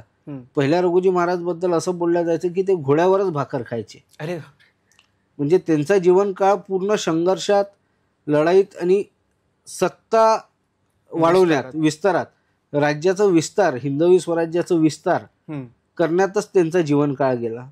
दुसऱ्या रघुजी महाराजांच्या कार्यकाळात थोडी शांती आली, तर त्यांना जे म्हटलं जातं, आज जो त्यांचा उल्लेख केला जातो, ते आधुनिक नागपूरचे शिल्पकार म्हणून हे दुसऱ्या रघुजी महाराजांना म्हटलं जाते. कारण की त्यांनी दूरदृष्टी ठेवून त्याच वेळेस शहरात पाण्याची व्यवस्था हवी, त्याच्यासाठी त्यांनी 10 ते 12 तलावांची निर्मिती केली, बागांची निर्मिती केली. त्यांनी व्यापारी बरेचसे बाहेरून आणून इथं स्थानिक केले. पेंटर लोक असो, सोना चांदीचे काम करणारे असो, कपडे विणणारे असो, जे जे समाजांची त्या त्यावेळेस आवश्यकता होती ते त्यांनी आणून ह्या नागपूर शहरात वसवले. आणि ह्या नागपुराला शहराचं एक रूप हे रघुजी महाराजांनी दिलं. म्हणजे आपल्या इथे त्या एरियाचे वेगवेगळे नाव आहेत. हो. आणि ते पण यामागे काहीतरी कारण आहे काय. आता आपण लोकांना नागपूरचा इतिहास माहिती नाही, कारण की नागपुरात येणारे स्थानिक, राहणारे स्थानिक कमी आणि बाहेरून येणारे जास्ती आहेत, म्हणून त्यांना या एरियांच्या नावाचं आणि इतिहासाचं महत्व माहिती नाही. पण हे जे नावं आहेत हे जुने महत्वाचे नावं आहेत. जसं आपण आज जरीपटका घेऊ, तर नागपूरकर भोसल्यांचा जरीपटका हा जरीपटक्याला राहायचा, म्हणून त्या एरियाला जरीपटका हे नाव आहे. अच्छा. बेलबागला बेलांचे बाग होते, कारण की नागपुरात तेवढे शंकराचे मंदिर आहेत, त्यांच्या पूजेसाठी बेल लागायचे. तर बेलबाग आहे, तुळशीबाग, रेशमबागला रेशमाचं उत्पादन व्हायचं त्या काळात. आणि नागपूरचं रेशम हे जगप्रसिद्ध होतं त्या काळात, म्हणून त्या एरियाला रेशमबाग. त्याच्यानंतर धनतोली हा एरिया आहे. लढाईतून आलेलं जेवढं धन आहे हे तिथं तोडल्या जायचं, म्हणून त्या एरियाचं नाव धनतोली. भालदारपुरात जिथं भाले वगैरे बनायचे. मग त्याच्यानंतर हत्तीखाना, जिथं हत्ती राहायचे. उंटखाना एरिया आहे आपल्या नागपूरला, जिथं उंट राहायचे सैन्यातले. गाडीखाना आहे, जिथं त्यावेळेस बग्ग्या वगैरे राहायच्या. घोडपाग आहे, जिथं घोडे राहायचे. असे हे सगळे जुने नाव. झेंडा चौक, जिथं आपला भगवा ध्वज फडकायचा. तर असे जे जुने नाव आहे ते आजही नागपुरात कायम आहेत. आणि या सगळ्याचा हा जो महाल परिसर आहे, म्हणजे हा पूर्ण महालचा हो त्यावेळेला भाग होता. हा त्यावेळेस महाल होता. आज जो आपण महाल एरिया म्हणतो हा त्यावेळेस भव्य महाल होता. आणि 7 दरवाजांचा हा महाल होता. त्याचे आपल्याला अवशेष आता आपल्याला दिसत आहेत. या वाड्याचा मुख्य दरवाजा म्हणजे कल्याणेश्वर, जो आज नगरखाना आपण बघतोय काळ्या दगडाचा. ते कल्याणेश्वरला आज जे मंदिर आहे तिथे, ते त्यावेळेला नाही, ते मंदिर त्या काळात नव्हतं. गेटच्या बाजूला, जसं पाताळेश्वर गेटच्या बाजूला आपण पाताळेश्वर मंदिर बघतो, तसं कल्याणेश्वर मंदिराच्या बाजूला एक छोटीशी पिंड होती. आणि या 60 वर्षात ती पिंड मध्ये आणून ठेवून मग मोठं मंदिर निर्माण झालं. नाही तर वाड्याचा मुख्य जो दरवाजा होता तो कल्याणेश्वर होता. आणि कल्याणेश्वर, पाताळेश्वर, फत्तरफोड आखाडा, आपला शुक्रवार दरवाजा, एक आदित्यवार दरवाजा चित्रवळीत आहे, तो आहे. एक बुधवार दरवाजा होता, तो पडला. कालांतराने 2-3 दरवाजे पडले. एक भूता दरवाजा आहे बुधेश्वर नगरला, नाही, दसरा रोडला, राजपथ चौकावर आपल्याला एक भूता दरवाजा दिसेल. तिथं असं म्हटलं जायचं की कमान असा गेट कधीच नव्हता. ज्यावेळेस बंगाल नागपूरकर भोसल्यांच्या अधीन आलं तर त्यावेळेस त्यांना तिथले काळा जादू करणारे लोकही शरण आले. आणि त्यांनी आपली सेवा म्हणून त्या भूता दरवाजावर काळ्या जादूचा पहारा बसवला. आपल्याकडून राजाला सेवा द्यायची म्हणून त्यांनी तिथं भूताचा पहारा बसवला असं म्हणतात. म्हणून तिथे एक भूत्या देवाचं मंदिरही आहे. आणि आश्चर्याची गोष्ट अशी की त्या दरवाजातून आपल्या राज्यावर कधीच हल्ला झाला नाही. आपण जर का जाऊन बघाल तर तिथं भूत्या दरवाजा नक्की म्हणतात, पण तिथं दरवाजा नावाची वस्तूच नाही. फक्त 2 ओटे आहेत अच्छा. काळ्या दगडाची, हम्म. आणि त्याच्यामधून यायला जागा आहे. दरवाजा नाही, फाटक नाही, काहीच कमान नाही, काहीच नाही. पण तिथून कधीच आपल्या राज्यावर आक्रमण झाले नाही. क्या बात. कारण की ते जे बंगालचे काळा जादूचे लोक जे सलेंडर झाले होते ते एवढ्या प्रामाणिकतेने आणि आत्मीयतेने आपल्यासोबत राहिले हम्म. की त्यांनी जी सेवा तिथं रुजू केली होती हम्म. त्या दरवाज्यातून असं म्हणतात त्या काळात कुणीही वाईट विचाराचा व्यक्ती जर का आत यायचा तर तो रक्ताच्या उलट्या करून मरायचा. बापरे. एवढा प्रभाव त्यावेळेला त्यावेळेस काळ्या जादूचा त्या दरवाजावर होता. दादा, आता तुम्ही जसं म्हटलं की बरेच गोष्टी भग्नावशेषात आल्या आहेत इतिहासाच्या. आज जर आपण पाहायला गेलं तर अनेक जागेवरती तंत्रज्ञान किंवा नवीन काहीतरी आधुनिकीकरण करण्याच्या नादात बराच जो ऐतिहासिक परिसर आहे नागपूरचा तोही तसाच चाललेला आहे. आणि अवघ्या महाराष्ट्रात जर बघायचं झालं तर शिवरायांचे किल्ले जर आपण बघितले, आज महाराजांचा रायगडच बघितला किंवा इतर कुठलाही बघितला, आज कोंढाण्याला जर आपण गेलं तर आपल्याला काहीच पाहायला मिळत नाही. ही जी परिस्थिती महाराष्ट्रात निर्माण झाली आहे याच्याबद्दल तुमचं काय मत आहे? कारण तुम्ही त्या वंशावळीत येता ज्याने ते निर्माण केलेत. नाही, याच्याबद्दल माझं प्रामाणिक मत असं आहे की सरकारने ह्या गोष्टींवर विशेष करून लक्ष दिलं पाहिजे. हा ऐतिहासिक ठेवा म्हणजे ही आपली धरोहर. हम्म. आज तुम्ही राजस्थानला जा, हम्म. आज राजस्थानला ते किल्ले तुम्हाला जे आहेत ते डोलाने उभे दिसतील, कारण की त्या किल्ल्यांची व्यवस्था तिथलं प्रशासन करून आलंय. हम्म. राजस्थान सरकार त्याला मेंटेन करून आली आणि त्याच्यावरून जे मिळणारं रेव्हेन्यू आहे ते राजस्थान गव्हर्नमेंटलाच मिळत आहे. हम्म. पण महाराष्ट्र सरकार ह्या बाबतीत का लक्ष देत नाही हे मला कळत नाही. सत्ता कोणाचीही असो, हम्म. पण सरकारने ह्या ऐतिहासिक बाबींवर लक्ष देणं फार आवश्यक आहे. हा ऐतिहासिक ठेवा, ही ऐतिहासिक धरोहर ही आपल्या येणाऱ्या पिढींसाठी फार महत्त्वाची आहे. आज 300-400 वर्षा पहिले शिवाजी महाराज होते आपण म्हणतो, हम्म. आपण बघितलं नाही आहे महाराजांना. हम्म. पण आज महाराजांच्या वास्तूवर ज्यावेळेस आपण जातो त्यावेळेस आपल्या अंगावर शहारे उभे होतात. 400 वर्षा पहिले काय टेक्नॉलॉजी वापरून रायगड बांधला असेल हम्म. महाराजांनी, 84 तलाव, काय टेक्नॉलॉजी, एवढ्या पहाडावर दगड नेले कसे असतील, ती निर्मिती कशी केली असेल, कसे ते बुर्ज बांधले असतील, कशी ती तटबंदी केली असेल, त्या गड किल्ल्यांवर गोड पाण्याच्या व्यवस्था कशा झाल्या असतील, हे एक अभ्यासाचा विषय आहे. खरंच आहे. या विषयावर माणूस PhD करू शकते की तेवढी दूरदृष्टी महाराजांची त्या काळात होती. मस्त आहे. मग ह्या सगळ्या गोष्टीचं जतन संवर्धन हे फार आवश्यक आहे.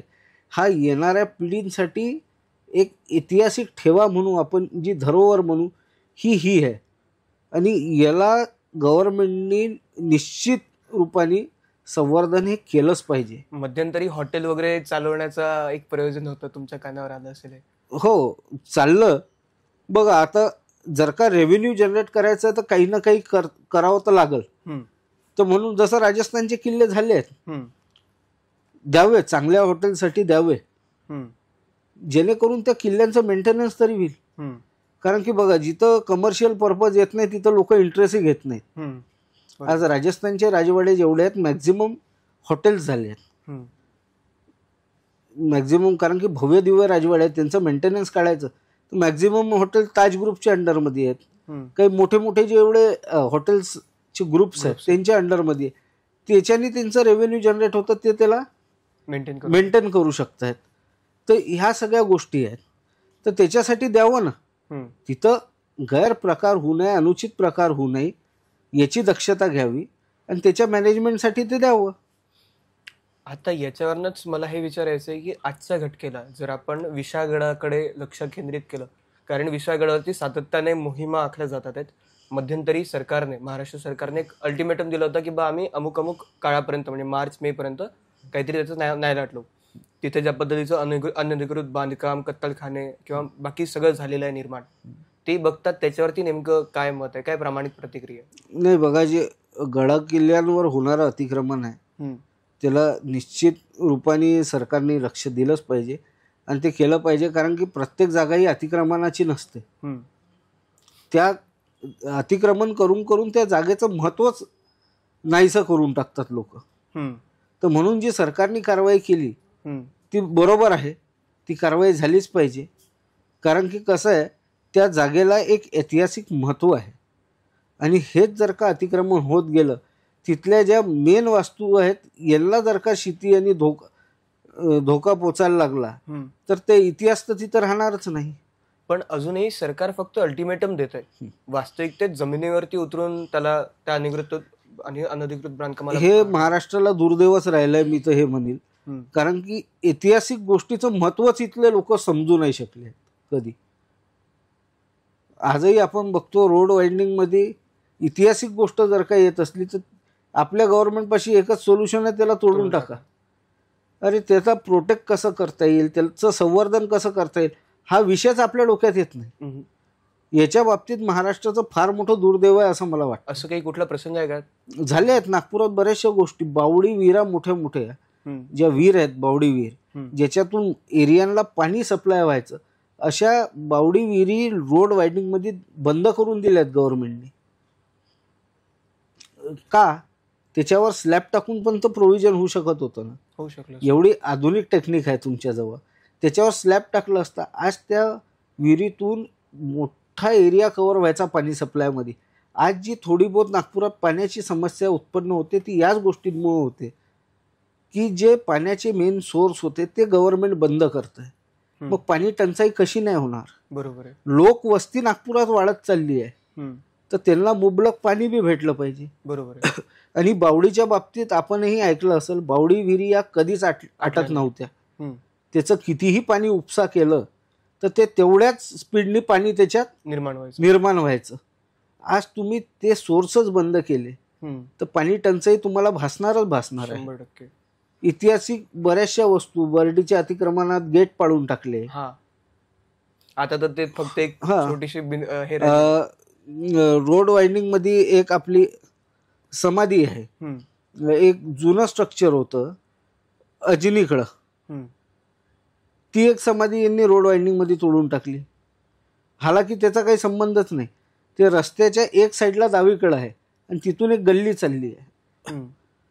तो मेन रस्ता नाही, पण तीही त्यांनी जबरदस्ती रोड वाइंडिंग मध्ये तोडली. ऐतिहासिक वस्तूचं महत्व जपता आलं पाहिजे. खरं. आज जसं आपण बघतो की सरकार ज्या पद्धतीने आली आहे ती सातत्याने म्हणत आली आहे की आम्ही छत्रपती शिवरायांची सरकार आहोत, हिंदुत्वाची सरकार आहोत. पण जर आज आपण वास्तविकतेत बघितलं जमिनी स्तरावर, एक असं राहिलंय पूर्ण विधानसभेमध्ये यावेळेला की एक असा पक्ष राहिला ज्याने शिवरायांना अक्षरशः स्वर्गातून जमिनीवरती आणलं आणि हे दाखवण्याचा प्रयत्न केला की महाराष्ट्र कशा पद्धतीने विखुरलेले. दुसरे म्हणाले की आम्ही हिंदुत्वाची सरकार आहोत. पण दोघांनी पण महाराजांचं तर नाव घेतलं, पण जमिनी स्तरावरती महाराजांसाठी काम करण्याची जेव्हा वेळ येते तेव्हा कोणीच दिसत नाही. तर नेमकं हे महाराजांचं जे राजकारण होतं, स्वतःच महाराजांनाच राजकारणाचा एक मुद्दा बनवलाय असं नाही. हे कसं, हे जनतेच्या लक्षात यायला हवं असं मला वाटतं. कारण की आज तर महाराष्ट्रात असं झालंय, ज्यालाही सत्तेवर यायचं आहे तो महाराजांच्या नावाचा उपयोगच करतोय. पण ज्यावेळेस महाराजांसाठी निष्ठेपूर्ण काहीतरी करायची वेळ येते त्यावेळेस होतच नाही. आज आपण महाराजांचे जे किल्ले आहेत त्याची अव्यवस्था ज्यावेळेस बघतो त्यावेळेस आपल्या डोळ्यात अश्रू येतात की ज्या महाराजांनी या महाराष्ट्रासाठी एवढं, महाराष्ट्रासाठीच नव्हे तर पूर्ण देशासाठी एवढं मोठं योगदान, एवढं मोठं बलिदान, एवढं मोठं त्याग, समर्पण सगळंच दिलंय, ज्यांच्यामुळं आपण गर्वाने आपल्याला हिंदू म्हणू शकतो. आज आपण आपल्या घरी सुखाने राहू शकतो, आपण 2 घास सुखाचे खाऊ शकतो. हे कोणामुळं? तर आपलं दैवत त्या छत्रपती शिवाजी महाराजांमुळं. आणि ज्यावेळेस त्यांच्या वस्तूंची संवर्धनाची गोष्ट येते आणि त्यांच्याच नावावर लोक निवडून येतात आणि ज्यावेळेस त्यांचा विषय येतो त्यावेळेस त्याच्याकडे कानाडोळा करतात. बजेट नसतो, मग काहीतरी टेक्निकल बाबी आडव्या येतात. अरबी समुद्रातला पुतळा पाहिला का तुम्ही महाराजांचा? भूमिपूजन झालं, अजून पुतळा नाही असं म्हणू नये. सगळेच महापुरुष आहे. मग गुजरातमध्ये एवढा मोठा स्टॅच्यू ऑफ युनिटी कसा काय उभा झाला? बहुधा ते असं आहे की जे शिवभक्त आहेत खरे तो त्यांनाच दिसतो, बाकीच्यांसाठी अदृश्य असतो असं काही असेल. तो शिवभक्तांनाही कुठं दिसतोय? तो समुद्रात विलीन झाल्यासारखाच दिसतोय ना. तो शिवभक्तांनाही कुठं दिसतोय? आज एवढ्या याच्यानी महाराष्ट्र त्या स्मारकाची प्रतीक्षा करते. अरबी समुद्रात महाराजांचं स्मारक व्हावं ही सर्व देशवासियांची इच्छा होती. कारण की देशातलं सगळ्यात पहिलं आरमार आणि सगळ्यात मजबूत आरमार उभे करणारे छत्रपती शिवाजी महाराज ते होते. सुद्धा अरबी समुद्राकडे आणि तेही अरबी समुद्रात. तर त्या अरबी समुद्रात महाराजांचं स्मारक होणं ही किती भाग्याची गोष्ट आहे आपल्यासाठी. पण अजूनपर्यंत फक्त जलपूजन झालं आणि ते जल कुठं प्रवाहित झालंय कोणाला कळूनच नाही आलंय. म्हणजे मध्यंतरीचं फार त्याचा त्याच्यावर फार गाजावाजा झाला, फार मोठ्या प्रमाणात ते खुद प्रधानमंत्री आले. प्रधानमंत्री तिथे येऊन जलपूजन करून गेले. आणि त्याच्यानंतर ज्यावेळेस स्मारक उभारायची वेळ येते त्यावेळेस यांच्याजवळ निधी नसतो, यांना तांत्रिक अडचणी येतात, मग यांना लोकांच्या काय म्हणतो आपण प्रतिक्रिया येतात. ह्या सगळ्या गोष्टी मग हे आश्वासन देण्यापूर्वी का नाही येत, खरे इलेक्शन पूर्वी का नाही येत. आणि त्याही वेळेला बहुधा निवडणुका जवळ आलेल्या होत्या ते भूमिपूजन. ज्यावेळेस तुम्ही छाती ठोकपणे मुद्दा मांडून निवडणुका लढता, मग निवडणुकीत जिंकून आल्यावर छाती ठोकपणाने ते कार्य करत का नाही. बरोबर आहे. सरकार कोणाची असो, पण तुम्ही महाराजांच्या नावावर आपली पोळी शेकताय तर कमीत कमी त्या पोळीचा नैवेद्य तरी त्या महाराजांच्या चरणाशी लावा. तोही त्यांनाच खायचा असतो. तोही त्यांनाच खायचा असतो. अरे महाराज मागत नाहीत ना तुम्हाला, पण ज्या महाराजांच्या वस्तू आहेत त्याचं तर संवर्धन करा. हा ऐतिहासिक ठेवा आज आपल्याला भेटला, हे आपलं अहोभाग्य आहे. आपण जर का बाहेर राज्यात जाऊ ना तर तिथं महाराजांचं महत्व किती आहे लक्षात हे बघा. आज जर दक्षिण भारतात गेलं तिथे महाराजांची मूर्ती किल्ल्याच्या वर आहे आणि तो किल्ला अजूनही दिमाखात उभा आहे. दिमाखात उभा आहे आणि तिथल्या लोकांना महाराजांचं महत्व किती. महाराज आपल्या महाराष्ट्रातून गेले, हे महाराष्ट्राचं अहोभाग्य म्हणूया आपण. आणि त्याच्यानंतरही आपलं महाराजांकडे दुर्लक्ष असतं. श्रीशैलम मंदिर जे आहे मल्लिकार्जुन तिथं गोपुरं बांधलेत महाराजांनी. तर तिथल्या कारागिरांना असं वाटलं की एक मराठी राजा ह्या प्रदेशात येऊन शंकराच्या मंदिराचा जीर्णोद्धार करतोय तर कुठंतरी त्याचं नाव तिथं राहावं म्हणून त्या कारागिरांनी स्वतःच्या वतीने तिथल्या एका गोपुरात छत्रपती शिवाजी महाराजांची मूर्ती कोरली. आज तिथे श्री शिवाजी योग केंद्र. आज श्रीशैलम, आज हैदराबाद वगैरे कोणत्या आंध्र प्रदेशच्या लोकांना महाराजांचं महत्व कळलं त्या काळी. कारण की ते जे गोपूर महाराजांच्या काळात बनले होते तर त्या काळी तिथल्या लोकांना महाराजांचं महत्व कळलं की हे राजे किती दूरदृष्टीचे आहेत आणि किती लोककल्याणकारी आहेत. 350 वर्षा पहिले त्या लोकांना महाराजांचं महत्व कळलं, पण 350 वर्ष होऊनही आपल्या महाराष्ट्राला महाराजांचं महत्वच कळत नाही. बहुध्या राजकारणाच्या ज्या वेळेला निवडणुका जवळ येतात तेव्हाच महाराज त्यांना आठवायला लागतात असं काहीतरी असावं. हो निश्चित. मी ना तुमच्याशी चर्चा करता करता मला एकदम तो विषय आठवला की सगळ्यात महत्वाचा नागपूरचा विशेष कसं आहे की नागपुरातली माणसं ही जाती धर्म विसरून एका ठिकाणी जातात आणि त्या जागेचा आणि भोसले कुटुंबियांचा किंवा पूर्ण नागपूरकर भोसलेंचा एक खूप मोठा आणि जुना संबंध आहे. ताजुद्दीन बाबांचा दर्गा, तो नेमका कसं काय ते जरा सांगा. आमचे जे चतुर्थ रघुजी महाराज होते हे फार देवधार्मिक होते आणि त्यांना संतांचेही फार आशीर्वाद होते. सगळ्याच जाती धर्माच्या संतांचा ते आदर करायचे आणि तेवढेच ते संतही त्या रघुजी महाराजांना मान्यता देत होते. कारण की रघुजी महाराज एक स्वतःतलेच संत होते असं म्हणायला काही अतिशयोक्ती मला वाटत नाही. कारण की ते राजा जरी असले तरी एक ते संतच होते. देवधर्म पूजापाठ याच्यात ते नेहमी तल्लीन असायचे. आणि तशातलाच एक प्रसंग ताजुद्दीन बाबांचा त्यांच्या जीवनात आला. हिरासिंग महाराज जे होते हे गढवालचे संत मोठे आणि यांनीच ताजुद्दीन बाबाविषयी रघुजी महाराजांना सगळ्यात पहिले माहिती दिली. ज्यावेळेस हिरासिंग महाराज रघुजी महाराज जवळ राहायचे त्यांचा समाधी घ्यायचा वेळ आला आणि त्यावेळेस रघुजी महाराज त्यांना समाधी घेऊ देत नव्हते. महाराज आपण जाऊ नका. तर त्यावेळेस हिरासिंग महाराजांनी रघुजी महाराजांना सांगितलं की ह्या काळातला सगळ्यात मोठा वली तुझी वाट बघतोय, तू मला जाऊ दे, जोवर मी जाणार नाही तोवर तो येऊ शकणार नाही. आणि ह्या युगातला सगळ्यात मोठा वली हा तुझ्या प्रतीक्षेत आहे, जोपर्यंत तू जाणार नाही तू येणार नाही.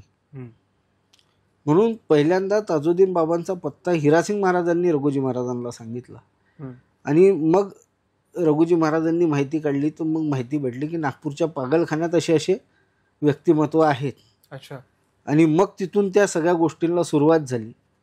मग रघुजी महाराजांनी ताजुद्दीन बाबांच्या जामिनीसाठी अर्ज केला.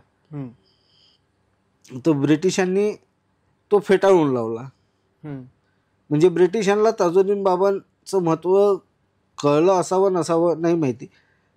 ताजुद्दीन बाबा हे पहिले ब्रिटिश आर्मीमध्ये होते. अच्छा. पण ते चमत्कार वगैरे करायचे आणि ब्रिटिश या गोष्टीला मानत नव्हते. तर म्हणून ब्रिटिशांनी त्यांना पागल म्हणून पागलखान्यात कैद केलं होतं. अच्छा. आणि ते काही ताजुद्दीन बाबांना कोणत्याच याच्यावर, कारण की त्यावेळेपर्यंत बाबांचं काय म्हणू आपण शक्त्या म्हणा हे लोकांना थोडं थोडं कळायला लागल्या होत्या. अच्छा. आणि त्यांना कदाचित ते नव्हतं होऊ द्यायचं आणि बाबांना बाहेर नव्हतं पडू द्यायचं, म्हणून ते अडंगे टाकायचे. मग रघुजी महाराजांना ब्रिटिशांनी शेवटचा राजा म्हणून सगळेच मान घोषित केले होते त्यावेळेस. तर रघुजी महाराजांनी त्यावेळेस इंग्लंडपर्यंत पत्रव्यवहार केला की यांची जमानत मला देण्यात यावी. पहिल्यांदा त्यांनी बहाणा बनवला की ते मुसलमान तुम्ही हिंदू, तुमचा त्यांचा काही संबंध नाही, तर मग यांची जमानत तुम्हाला कशी द्यावी. मग रघुजी महाराजांनी 2 तोतई त्यांचे जे पहिलवान होते ते मुस्लिम बी होते. जसं नागपूरमध्ये सर्वच धर्माचं समीकरण आपल्याला बघायला भेटतं, तर रघुजी महाराज जो जे पैलवान होते त्याच्यातले मुसलमानही होते. तर रघुजी महाराजांनी 2 पैलवान आपले उभं केले मामा भाचे बनून की हे बाबा की मामा भांजे हे जमानत घेते. मग त्यांनी बहाणा केला की हे तर पागल आहेत, वेडे आहेत, यांनी कोणाला काही इजा केली तर याचा जबाबदार कोण, म्हणून आम्ही सोडू शकत नाही. मग रघुजी महाराजांनी परत सांगितलं की मला खुनं माफ आहेत, मला सगळंच माफ आहे, मग त्यांच्या हातून घडलेला खून माझ्या नावावर लिहून घ्या. मग तोही ब्रिटिशांचा फंडा विफल झाला. मग त्यांनी त्या काळात 2000 रुपये जमानतची शर्यत ठेवली. तर रघुजी महाराजांनी ती पूर्ण केली. मग ब्रिटिशांपुढे काही उपाय राहिले नाही. तर मग शेवटी रघुजी महाराजला जे जे अडथळे टाकायला गेले रघुजी महाराज ते पूर्ण करायचे. कदाचित बाबांचीच इच्छा असेल ती सगळी, तो योग घडून येत होता. आणि त्यानंतर ते कसं होऊन ती जमानत बाबांची झाली आणि बाबा रघुजी महाराजांसोबत सक्करदऱ्याला आले. आणि ज्यावेळेस रघुजी महाराज प्रथम बाबांना भेटायला गेले तर बाबांनी बडे भैया म्हणून त्यांना संबोधलं. तर तेव्हापासून रघुजी महाराजला बाबा बडे भैया म्हणायचे. आणि त्याच्यानंतर बाबा सक्करदऱ्यात येऊन राहिले आणि त्याच्या पुढचा इतिहास समस्त नागपूरकरांना माहिती. आजही असं आहे की सक्करदऱ्याला जी पूजा होते ती हिंदू पद्धतीने हो. आपल्या नागपुरात 3 दर्ग्यांना मेन महत्व आहे. एक सक्करदरा, एक वाकी आणि एक ताजबाग आणि एक पागलखाना, असे जे बाबांचे मेन 4-5 ठिकाणं आहेत. त्याच्यातलं सक्करदरा, वाकी आणि पागलखाना इथं हिंदू परंपरेने बाबांची पूजा अर्चना होते. म्हणजे आरती, नगाडा, टिक्का बाबांना, कारण की बाबांचे मानणारे मुसलमानांपेक्षा हिंदू जास्ती. आणि बाबांनी कधीच जातीचं हे केलं नाही. आणि त्याच्या मागे हेही असेल ना की यथा राजा तथा प्रजा, तर राजा स्वतःच रघुजी राजा स्वतःच जर नाही, यथा राजा तथा प्रजाही म्हणता येईल. आणि बाबांनी स्वतःही कधी जातीचं बंधन कोणाला घातलं नाही. भक्त ज्या स्वरूपात आला मी त्या स्वरूपात त्याच्यासाठी आहे. त्यांनी जसं मला पूजलं मला ते गोडच आहे ही बाबांचं हे होतं. म्हणून भक्तांनी बाबांना आपल्या भक्तिभावाने पूजलं. तुमची परिस्थिती जशी तुम्ही तसं पूजाल. तुम्ही पूर्णाचा नैवेद्य लावला तोही बाबांनी कबूल केला. तुम्ही साधा झुणका भाकरीचा लावला तोही बाबांनी कबूल केला. तुम्ही तिखट मीठ कांद्याचा जरी चटणी लावली बाबांसमोर तोही बाबांनी तेवढ्याच आनंदाने ग्रहण केला. एक जो सगळ्यात मोठा दुर्दैव आहे महाराष्ट्राचं की महाराष्ट्र जातीमध्ये खूप विखुरला जातो आणि वाटला जातो. आणि यात महाराष्ट्रातले जे राजकीय पक्ष आहेत, पक्षाचे नेते आहेत, हे फार प्रथमतेने पुढे येऊन कामं करत असतात आणि प्रामाणिक प्रयत्न करत असतात. यात एक असं भानगड निर्माण होते नेहमी की शिवरायांच्या काळामध्ये एक व्यक्तिमत्व झालं, त्यांचं नाव म्हणजे श्री रामदास स्वामी.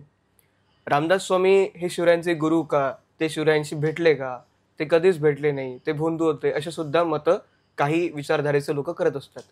तुम्ही कारण त्याच कुळातले येता, तर त्या कुळाबद्दल तुमच्यापेक्षा जास्त मला नाही वाटत की कुठला इतिहास करायला पण माहिती असेल, कारण एक परंपरेने होणाऱ्या गोष्टी असतात. तर रामदास स्वामी आणि शिवरायांचे नेमके संबंध होते की नव्हते? होते, निश्चित रूपाने होते.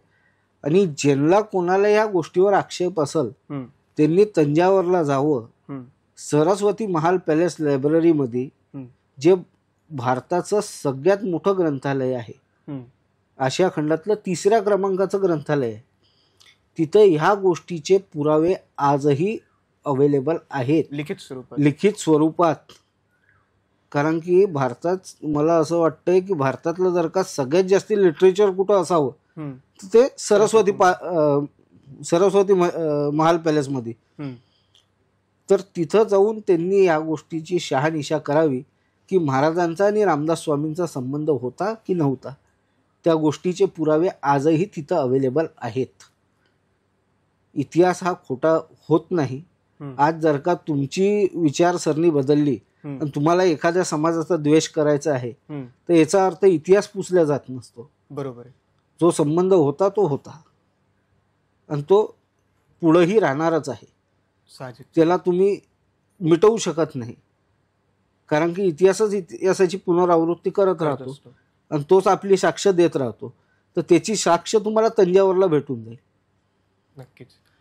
याच संदर्भात अजून एक असं आहे की महाराष्ट्रामध्ये सातत्याने ज्या वेळेला ही सगळ्या गोष्टी घडत आलेल्या आहेत त्यावेळेला महाराजांच्या काळापासून एक पद्धत जी बंद झाली ती वतनदारी वगैरे सारखी.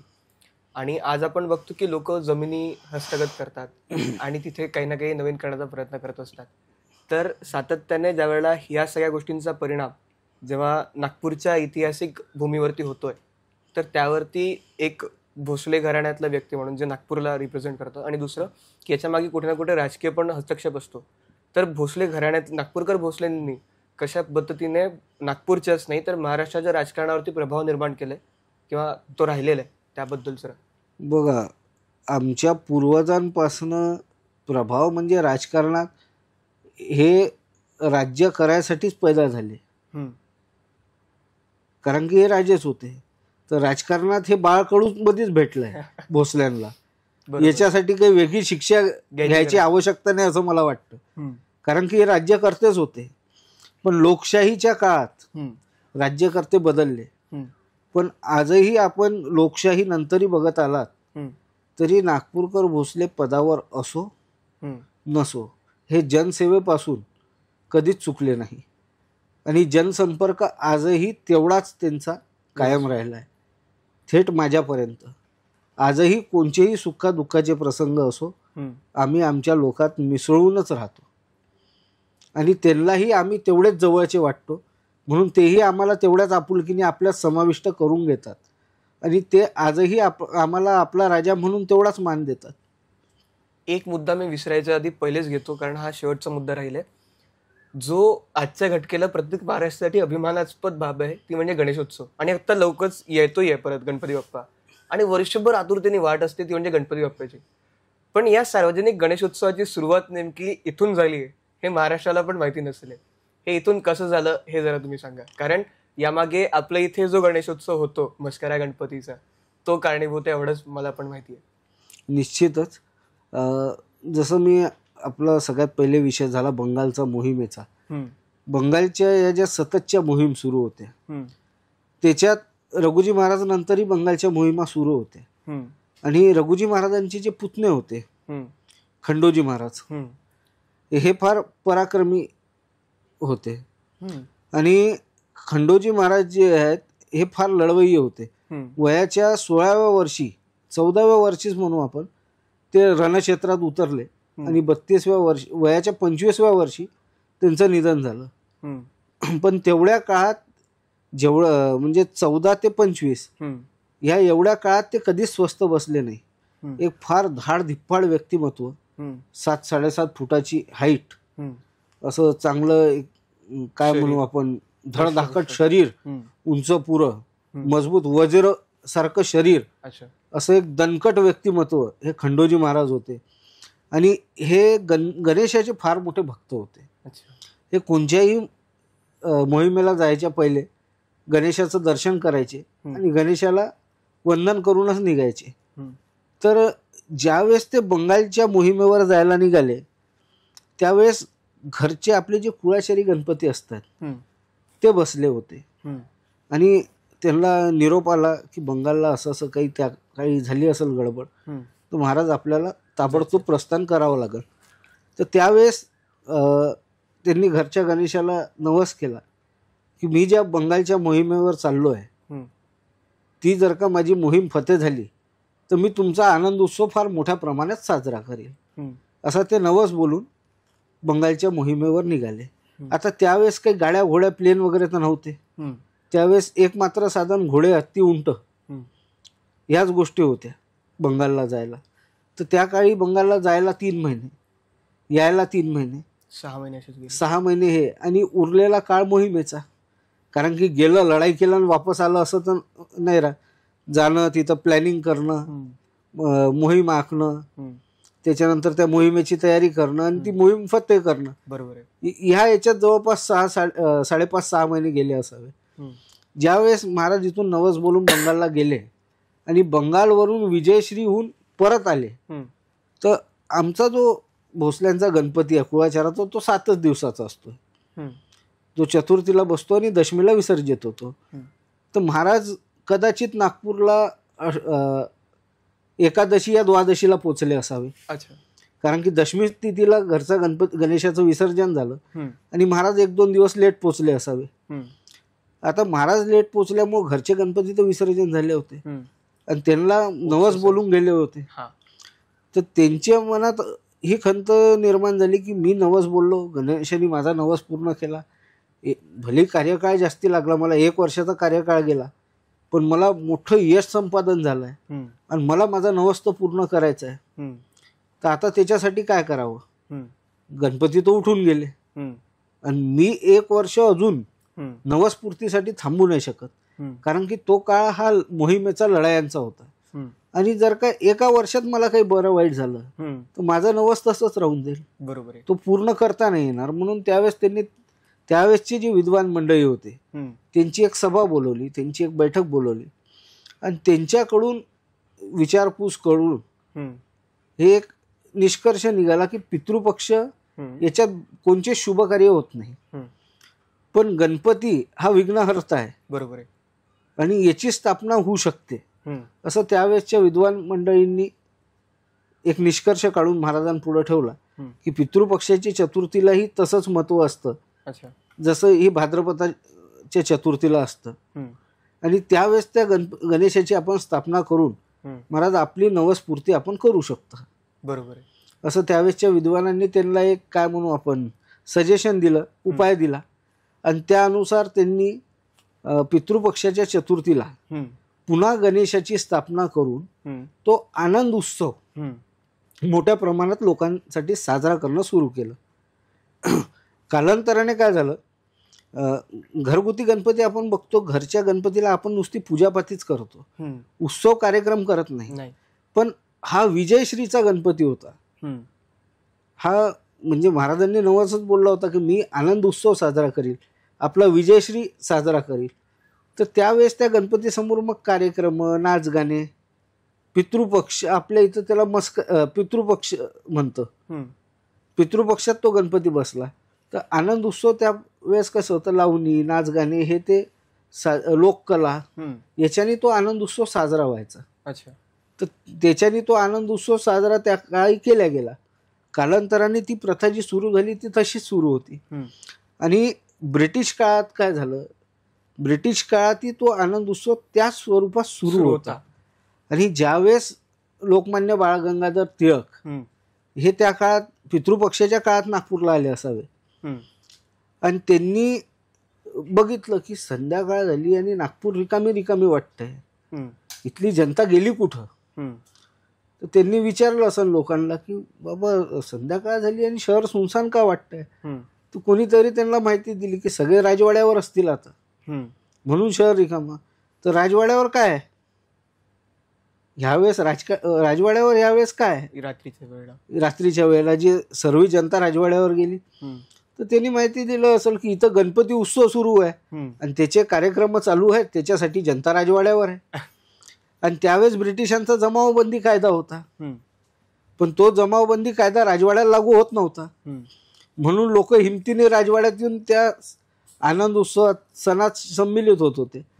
आणि मग त्यावेळेस टिळकांना ही जिज्ञासा निर्माण झाली की हा असा कोणता गणपती उत्सव आहे, गणपती तर झाले, हे मधीच कोणते गणपती आले. म्हणून त्यांनाही जिज्ञासा झाली आणि ते तो उत्सव बघायला या राजवाड्यात आले. अच्छा.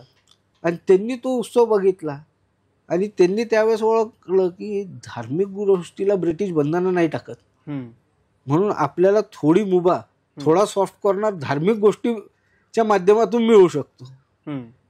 हे लोकमान्य बाळ गंगाधर टिळकांना लक्षात आलं आणि त्यांनी इथूनच त्या गोष्टीची प्रेरणा घेऊन येणाऱ्या वर्षी पुण्याला जो आपला घरगुती गणपती असतो त्याला सार्वजनिक रूप दिलं आणि त्यांना सार्वजनिक रूपात स्थापना करून आपल्या ज्या स्वातंत्र्याच्या चळवळी आहेत हे त्या गणपती उत्सवाच्या माध्यमातून त्यांनी लोक एकत्रीकरणातून सुरू केल्या, म्हणून तो गणपती सार्वजनिक झाला. पण त्याची प्रेरणा त्यांना ह्या उत्सवापासून, मस्कऱ्या गणपतीच्या उत्सवापासून मिळाली. आणि असे बरेच सणवार आहेत जे इथून सुरू. हो, जसं लाकडी बैलाचा पोळा आणि हा मस्कऱ्या गणपती उत्सव, हा या नागपुरात 2 उत्सव जास्ती आहे. एक मारबत उत्सवही नागपूर शहरात मोठ्या प्रमाणात होतो. मोहरमची जी यात्रा आहे ती पण नागपुरातच होते. नाही, मोहरम जवळपास सगळ्या भारतात होतो, प्रकार वेगळा वेगळा आहे. फक्त तो मंदिरात इथंच संपतो. मंदिरात, काशीबाई मंदिरात म्हणा, या राजवाड्यात. कारण की मी जसं आपल्याला सांगितलं, आपल्या इथं सगळ्याच सणांना महत्व तेवढं आहे आणि आपल्या प्रत्येक पूर्वजांसोबत मुस्लिम संतही राहिलेत. आणि आजही ताजुद्दीन बाबांचा जो उरूस आहे त्याची सुरुवात आमच्या भोसले परिवाराच्या हातूनच होते. जोवर आमच्या परिवारातला कोणी व्यक्ती जाऊन झेंडा वंदन करणार नाही तोवर त्या उरुसाची सुरुवात होत नाही. हा मान स्वतः ताजुद्दीन बाबांनी आपल्या हयातीत आमच्या परिवाराला दिला आहे आणि तो आजही अविरत आम्ही चालवतो आहे. म्हणून इथं हिंदू मुस्लिम सगळ्याच जाती धर्माचा खूप एकोप आहे आणि तो इथं बघायला भेटतो. आणि तसंच मोहरमचाही जो त्यांचा उत्सव आहे तो आपल्या वाड्यात बी थाटामाटातच असतो, कारण की मोहरमच्या त्यांच्या मॅक्झिमम सवाऱ्या आपल्या वाड्यात येतात आणि आम्ही त्यांचा आदरभाव त्याच भक्तिभावाने करतो. म्हणून तो एकोपा आमच्या पूर्वजांनी जो जपलाय तो आम्ही जपायचा प्रयत्न अजूनही करतोच. सगळ्यात शेवटी तुम्ही ज्या पद्धतीने विविध कामांना, जसं मल्लखांब घेऊन आम्ही चालू होतो मध्यंतरी, त्यावेळी तुम्ही सहकार्य केलं. बरेच ढोलताशा पथकांची सुरुवात सुद्धा तुमच्याच ठिकाणांवरनं झाली आहे आणि आज ते सगळ्या महाराष्ट्रभरात नावलौकिकास आलेत. तसेच बरेच आखाडे आहेत जे त्याच पद्धतीने आहेत. तर या सगळ्या मागे काय प्रेरणा, काय उद्देश असतो की तुम्ही नेहमी सातत्याने अशी नव्या तरुण पिढीला, शिवप्रेमींना, शिव अभ्यासकांना मदत करत असता? या सगळ्याच्या गोष्टीच्या मागची प्रेरणा स्वतः महाराजच आहेत. महाराजांनी कलेला नेहमी प्रोत्साहनच दिलं आहे. या ज्या मर्दानी क्रीडा आपण जे आज आखाडे म्हणतो, या सगळ्या मर्दानी क्रीडा आहेत. आज ढोल ताशे वादनी ही मर्दानी क्रीडा एकच एक प्रकार आहे. तीही लोक संस्कृती, आपण महाराष्ट्राची लोककला आहे, लोक संस्कृती हे म्हणू शकतो. तर आपण शिवाजी महाराजांना मानणारे, शिवाजी महाराजांच्या विचारावर चालणारे लोक आहे आणि त्यांच्यापासूनच ही प्रेरणा भेटली आहे आपल्याला. आणि आपण ज्या कुळात जन्माला आलो, आपल्या पूर्वजांनी नेहमी सगळ्या गोष्टीला राजाश्रयच दिला आहे. तर मग का नाही आपणही ह्या ज्या आपल्या महाराष्ट्राची संस्कृती आहे, जी आपल्या महाराष्ट्राची धरोहर आहे, आज राजेशाही नाही पण आपण जेवढं आपल्याकडून होतं तेवढी त्या गोष्टीची त्या लोकांना मदत केली पाहिजे. हे त्या घराण्याचा व्यक्ती म्हणून, त्या महाराजांची प्रेरणा म्हणून हे कार्य करायला हरकत काय. हीच प्रेरणा घेऊन मी पुढे चालायचा प्रयत्न करतो आणि तुमच्यासारखे सगळे तरुण मंडळी त्याला यशस्वीरित्या पुढे घेऊन जातात. बस एवढंच आहे. ती महाराजांची पुण्य आणि महाराजांचीच कृपा म्हणावी. नक्कीच दादा. आणि आम्ही तर सातत्याने प्रयत्न करत असतो असा इतिहास जो आहे तो पुढे आणण्याचा, आणि तुम्ही नेहमी त्याच गोष्टींना किंवा आमच्या कुठल्याही समस्या आला त्याला उभे राहता, त्याबद्दल फार आभारी आहे. नाही, आनंदाची गोष्ट ही आहे की आजची जी तरुणाई आहे, आपण जर का बघितलं तर आपल्या एक जनरेशन आधीच्या लोकांना इतिहासात काही विशेष रस नव्हता असं मला वाटतंय. कारण की छत्रपती शिवाजी महाराजांच्या जयंतीची सुट्टी ही सुट्टी म्हणूनच पहिल्याचे लोक बहुधा साजरी करायची. म्हणजे जशी गव्हर्नमेंटची बाकीची सुट्टी असते तशी शिवाजी महाराज जयंतीची सुट्टी घरीच झोपून राहायची. पण आजच्या पिढीला महाराजांच्या इतिहासाप्रती, महाराजांच्या केलेल्या कार्याप्रती एवढं तळमळाट आहे, एवढी जिज्ञासा आहे, एवढं मनातून महाराजांचं काय म्हणू आपण त्याला, महाराजांची भक्ती आहे आणि ज्या प्रमाणात आता शिवजयंत्या साजऱ्या व्हायला लागल्या आहेत, आपल्या ज्या लोककला आहेत, आखाड्या असो, मलखांब असो, ढोलताशे असो, लेझिम असो, याच्या माध्यमातून तरुणाई आपल्या जुन्या याच्यावर म्हणजे ज्या जुने पावलं आहेत, जुन्या कला आहेत, जुन्या परंपरा आहेत, याच्यावर अग्रसर होत आहे. हे बघूनच सगळ्यात मोठा आनंदाची गोष्ट वाटते की नवीन पिढीत जे आज मोबाईलचं युग म्हणा या नवीन पिढी वाया गेली म्हणतात, त्या लोकांनी खरंच येऊन बघावं की आजची तरुणाई ही वाया नाही गेली, ही महाराजांच्या विचारांनी प्रेरित झाली आणि ही काहीतरी चांगलं बदल घडवायसाठी अग्रसर आहे. हे त्या लोकांनी येऊन बघावं की आखाडेवाले मुलं, या ढोलताशा पथकवाले मुलं, मलखांबवाले मुलं, महाराजांच्या संस्कृतीला जुळलेले मुलं हे तुम्हाला कधीच कोणत्या चुकीच्या कार्यात हे दिसणार नाहीत. असतीलही, तरुणही असेल, पण मी अभिमानाने सांगू शकतो की हे जे ह्या गोष्टीशी जुळलेले लोक आहेत हे त्या चुकीच्या याच्यात कधीच नाही, न होते ना आहे आणि भविष्यातही राहणार नाही. कारण की तो कधीच त्या चुकीच्या गोष्टीत राहू नाही शकत जो महाराजांच्या प्रेरणेने प्रेरित झाला.